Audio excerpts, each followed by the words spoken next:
దర్యావేశ్వర రాజు సింహాసనంలో ఏ సింహాసనం బాధపడతాడు, వేదన పడతాడు, శోధన పడతాడు.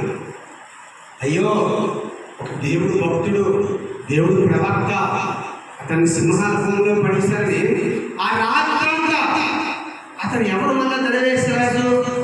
ఒక అన్యుడు, ఒక విగ్రహారాధకుడు. అలాంటి వాడు దేవుడిని నమ్ముకున్న దానియేలు మీద ఎంత ప్రేమ చూపించుకున్నాడు చూడచ్చు. హల్లెలూయా.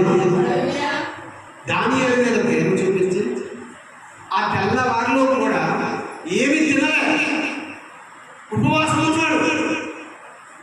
నాట్యం రాత్రి అయితే రాజులు నాట్యాలు కనుక చేస్తుంటారు, చిలికలు వచ్చి నాట్యాలు కనుక చేసి అందరూ తిలకిస్తున్నారు.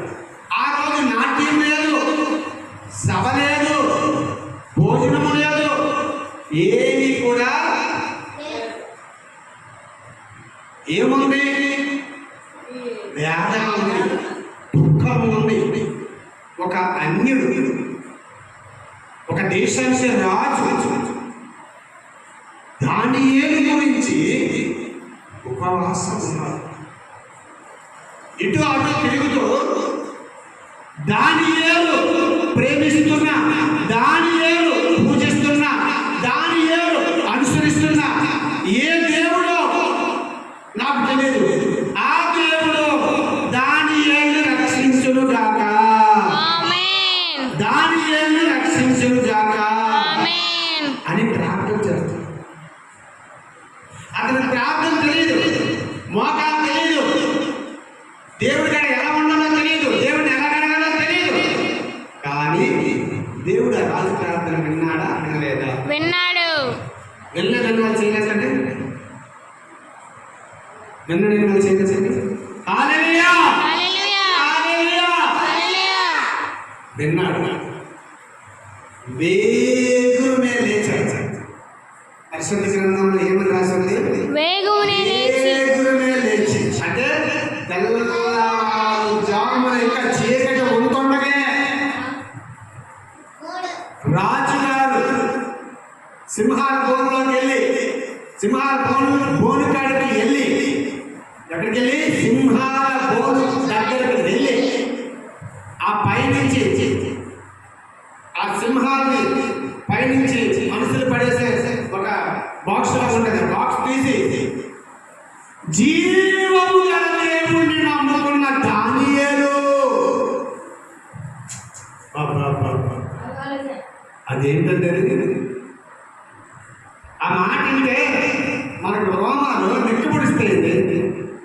ఒక అన్ని రాజు, ఒక అన్యుడు, దేవుడు అంటే తెలియనివాడు, దేవుడు అంటే లెక్క చేయనివాడు, దేవుడి గురించి తెలియనివాడు, దేవుడిని చూడనివాడు, దేవుడు మాట ఆలకించినవాడు, దేవుడు ప్రార్థన లేనివాడు, దేవుడు పాటలు పాడినవాడు, దేవుడి గురించి పూర్తిగా ఏ అవగాహన లేనివాడు. ఎవరు? అటువంటి రాజు జీవము గల దేవుణ్ణి నమ్ముకున్న దానియేలు. హల్లెలూయా. మన ప్రపంచ దేశాల్లో, మన ఇండియాలో, మన తెలుగు రాష్ట్రాల్లో, మన జిల్లాల్లో, మన మండలాల్లో, మన గ్రామాల్లో, మన విలేజ్లో, మన మారుమూల గ్రామాల్లో, మన విలేజ్లో ఎక్కడా కూడా లేని దేవుడు, జీవము గల దేవుడు, జీవ జల బొగ్గల మీద నడుచు దేవుడు, మరణము ములు తిరుగుతున్న దేవుడు మన దేవుడు. జీవము గల దేవుడు నమ్ముకున్న దానియేలు, నీ దేవుడు నిన్ను బ్రతికించనా అని అడిగితే ఆ లోపల నుంచి ఒక స్వరం వచ్చింది, రాజు చిరంజీవి అవును గాక. నా దేవుని దృష్టికి నేను నీతిమంతుడిగా కనిపించాను కనుక ఒక్క సింహము కూడా నన్ను అనేసరికి ఆ రాజు ఆనందము పట్టలేనంత ఆనందం అండి. ఒక 100 రాజ్యాన్ని గెలిచినంత ఆనందం, గెలిచినంత సంతోషం, గెలిచినంత ఉత్సాహం. రండి, తొందరగా రండి, త్వరగా రండి, కాదు తీయండి అనేసరికి దానికి